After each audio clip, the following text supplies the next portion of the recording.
Are you or a loved one pro-trans?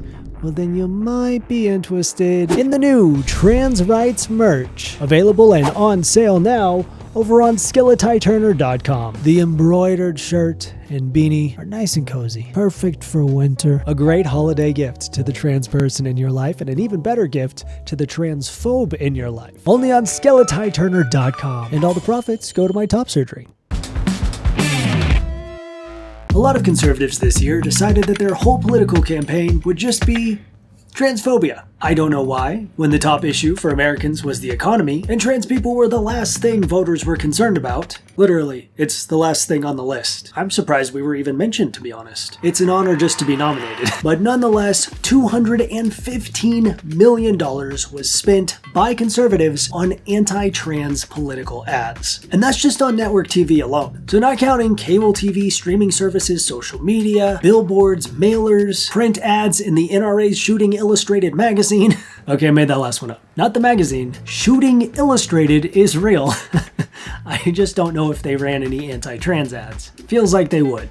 Joe Biden wants to force every gun to undergo a caliber change operation. He turned my 10mm into a .22. Paid for by the Association of Thoughts and Prayers. That's fucked. So the strategy with the anti-trans ads is to, step 1, spread transphobia, and step 2, attack your political opponent by accusing them of being pro-trans. Like this ad about Democrat Sherrod Brown in Ohio. Sense. Sherrod Brown talks about common sense, but Brown voted multiple times to allow transgender biological males to participate in girls' sports. Right. Yeah, you know, Leah Thomas, famous Ohio swimmer, appointed to the women's team by Sherrod Brown himself. No, she's from Texas and she went to college in Pennsylvania, so nothing to do with Ohio or this guy at all.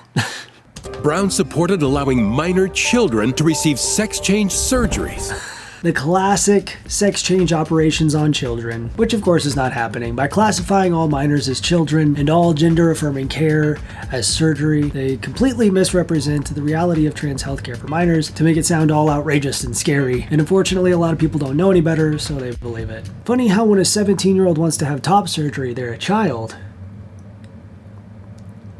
And Brown-backed Bidenomics, reckless, wasteful... Bidenomics. I like that. All right, we had Ted Cruz dropping $7 million on this banger. I'm Ted Cruz, and I approve this message. Boys and girls, they're different. And somehow it's become controversial to say boys and girls are different. But they are. Colin Allred supports boys. The drama. He voted against the Protection of Women and Girls in Sports Act, and he voted to allow boys in girls' bathrooms, boys in girls' locker rooms, boys in girls' sports. That's not right. Colin Allred should know the difference between boys and girls. It is so ridiculously patronizing. like if that is how you talk to your voters, you must really believe these are some single-digit IQ folks. Boys and girls are different. Boys and girls, they're different. That literally looks like something out of Parks and Rec. Like that, you know, I guess Ted Cruz, his usual method of communicating was a bit too cryptic. He's gone completely the opposite way. He's like, let me make it as simple as possible.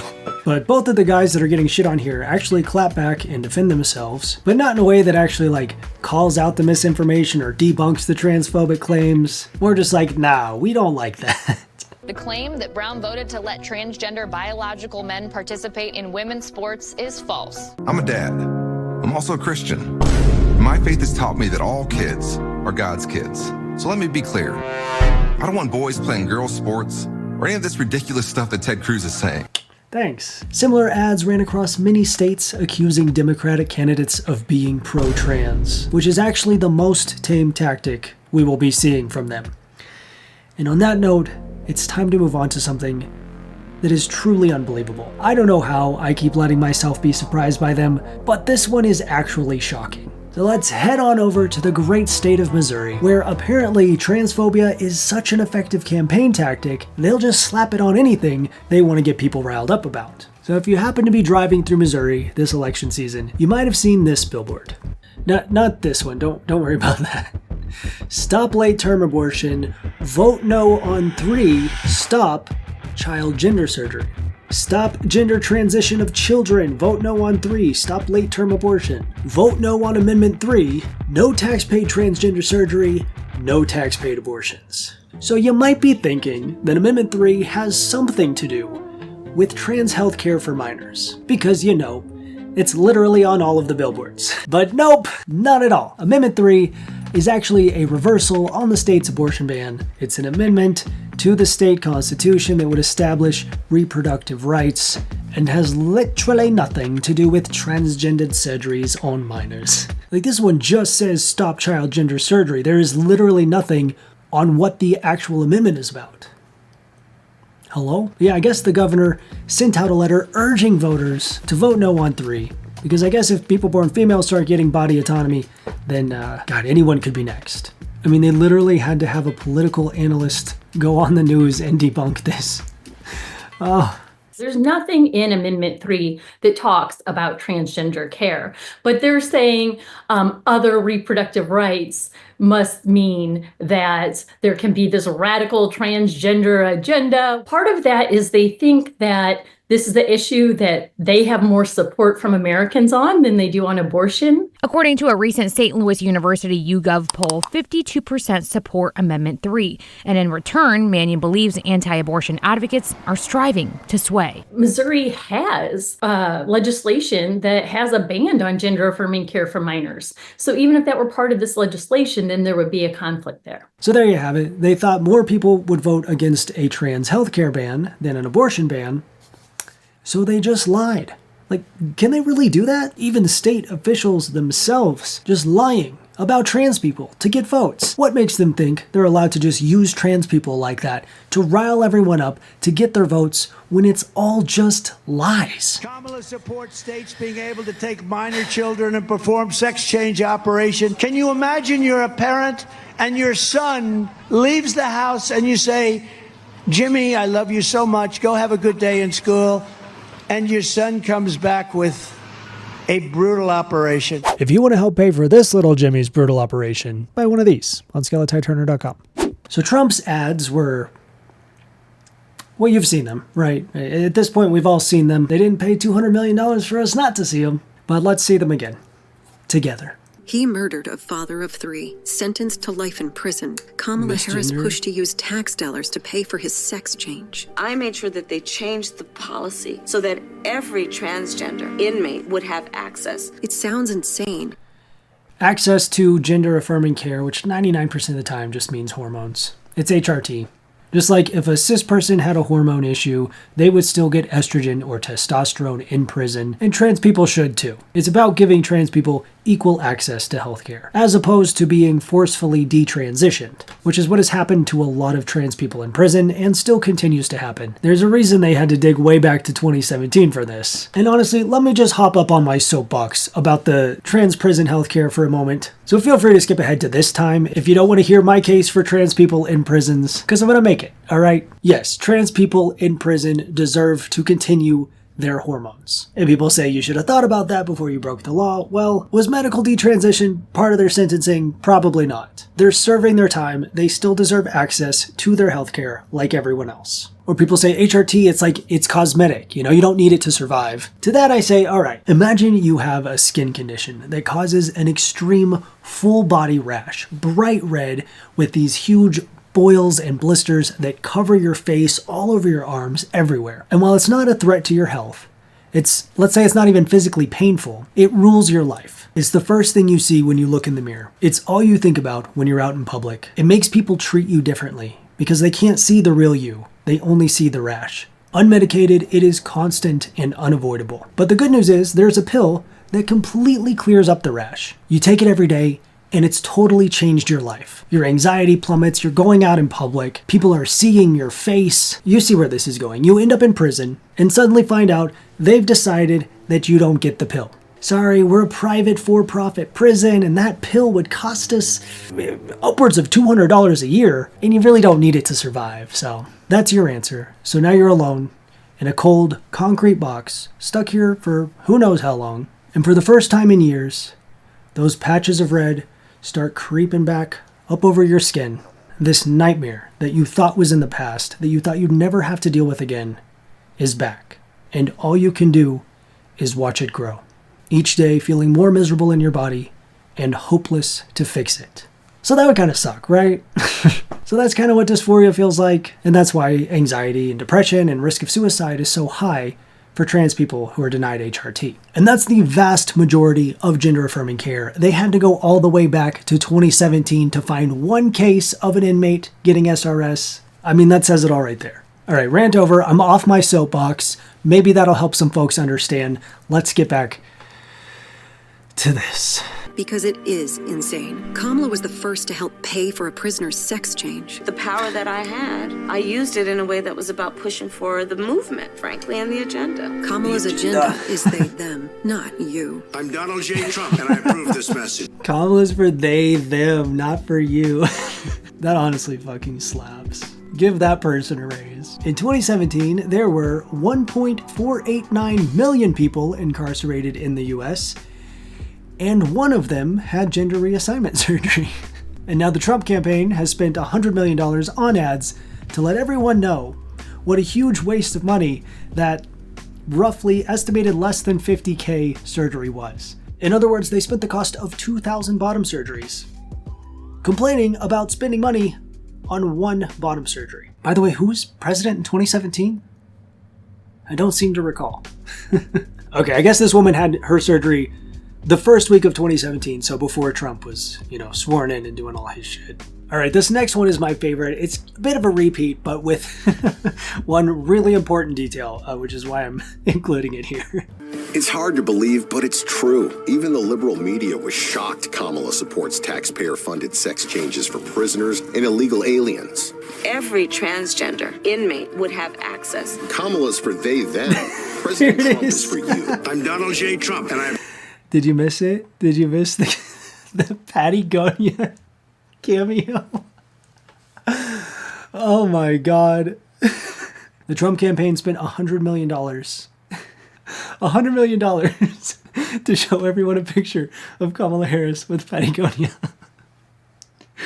Like, imagine it's Trixie and Katya. But Katya's Russian, right? So I bet Trump and her would get along. She should reach out. All right, the final thing I want to hit on here, main takeaways. And I'm going to refer to this New York Times article. Under Trump, U.S. prisons offered gender-affirming care. Trump appointees at the Bureau of Prisons, a division of the Justice Department, provided an array of gender-affirming treatments, including hormone therapy for a small group of inmates who requested it during Trump's 4 years in office, which included surgery. Even though they did fuck around with it a little bit to try to make it harder, they still provided gender-affirming care to the inmates. So no, this isn't some radical movement from Kamala Harris. This has been the standard for many years now, including when Trump was in office. And Kamala actually fought against trans healthcare in prisons originally, and then she changed her stance and flipped. As it says here, initially Ms. Harris represented the California Department of Corrections and Rehabilitation in its refusal to provide gender-affirming surgery to an offender convicted of murder who was born male. But she agreed to a settlement in 2015, clearing the path for what was believed to be the first taxpayer-funded operation for an inmate in U.S. history. Later in 2019, she embraced the position as a political priority, telling members of a transgender rights organization that she had worked behind the scenes to ensure the state gave every transgender inmate in the prison system access to the care they needed. Sounds a bit more like she's for she, her, but if the winds change in our favor and, she rides the sails, then great for us. So I guess now at this point there have been 2 inmates in the entire US prison history that have received gender-affirming surgery. And with the amount of hoops that you have to jump through just to get HRT alone in prison, like if that, the fact that they were able to fight on and have these surgeries while in prison, like that is not an ideal environment to be recovering from bottom surgery. Like I'm recovering from top surgery, and I can't imagine laying on a metal bed. Like post-op bottom surgery, you're sitting on a metal toilet. Like that is dedication. That is a level of like, you need that. If you're willing to go through that, then you needed that surgery. I truly believe that, and I stand by it. There are also other elective surgeries that prisoners can get. If you think about like bariatric weight loss surgery, of course it's different, but it's kind of similar in the sense that it is for the overall betterment and well-being of the person who needs it. It's considered elective, but greatly improves the quality of life and helps fix other problems, much like SRS would alleviate dysphoria, anxiety, depression, and that is a surgery that is far more expensive than SRS and much more common. So I don't think it's really about trying to save the taxpayer dollars. It's just making a huge issue where an issue does not exist because trans people are an easy target. All right, now this is the last Trump ad we're going to watch, and while the messaging is the same, the method is messy. Like there is tea. Kamala supports taxpayer-funded sex changes for prisoners. Surgery. For prisoners. For prisoners. Every transgender inmate in the prison system would have access. Hell no, I don't want my taxpayer dollars going to that. Kamala supports transgender sex changes in jail with our money. Okay, so those were clips from the Breakfast Club podcast with Charlemagne being used in this political ad. Now listen to this. Hell no, I don't want my taxpayer dollars going to that. Kamala supports transgender sex changes in jail with our money. Kamala even supports letting biological men compete against our girls in their sports. Kamala is for they, them. President Trump is for you. I'm Donald J. Trump, and I approve.